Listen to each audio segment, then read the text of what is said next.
আজকের এই প্রোগ্রাম থেকে আমরা তিনটা দাবি জানাতে চাই। এক নম্বরের দাবি হচ্ছে অনতিবিলম্বে হাদির প্রকৃত খুনিকে দ্রুত গ্রেপ্তার করে আইনের আওতায় এনে প্রকাশ্যে তাকে ফাঁসি দিতে হবে। দৃষ্টান্তমূলক শাস্তির দাবি আমরা করছি। দ্বিতীয় দাবি হচ্ছে হাদির এই শাহাদাতের মধ্যে দিয়ে আজকের এই বাংলাদেশ যে নিরাপদ নয়, বাংলাদেশ যে নিরাপত্তাহীন অবস্থায় আছে, আজকে স্বরাষ্ট্রমন্ত্রীকে সেটা উপলব্ধি করতে হবে।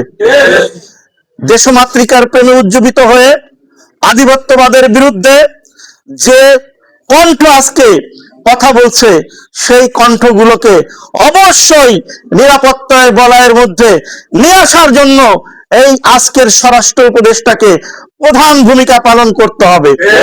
সেই ক্ষেত্রে মানবতার ফেরিওয়ালা আমাদের প্রিয় নেতা জামাত ইসলামীর আমির জনাব ডাক্তার শফিকুর রহমান, বৈষম্য বিরোধী ছাত্র আন্দোলনে যারা নেতৃত্ব দিয়েছেন, সার্জিস্ট আমাদের সাদিক কায়ুম, ফরহাদ, হাসনাত আব্দুল্লাহ সহ যারা আমাদের এই প্রিয় মাতৃভূমিকে ভালোবেসে ৩৬শে জুলাই এদেশের একটি গণঅভ্যুত্থান ঘটিয়েছে, তাদের নিরাপত্তা জোরদার করতে হবে।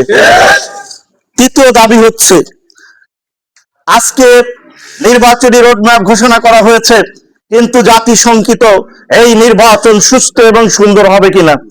সুতরাং এই নির্বাচন সুস্থ, নিরপেক্ষ এবং অংশগ্রহণমূলক নির্বাচন করার জন্য আমরা এই সরকারের প্রতি উদাত্ত আহ্বান জানাবো।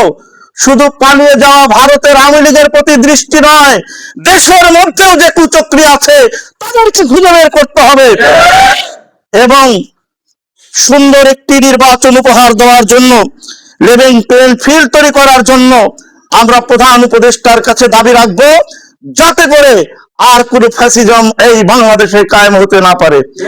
এই জন্য সুস্থ নির্বাচনের গতিধারা অব্যাহত রাখার জন্য এই তিনটি দাবি আজকে আমরা আমাদের এই সমাবেশ থেকে আমরা উপস্থাপন করছি। আপনারা এই সাংবাদিকদের মাধ্যমে, প্রেস এবং ইলেকট্রনিক্স মিডিয়ার মাধ্যমে ৩ দফা দাবি উত্তোলন করছি।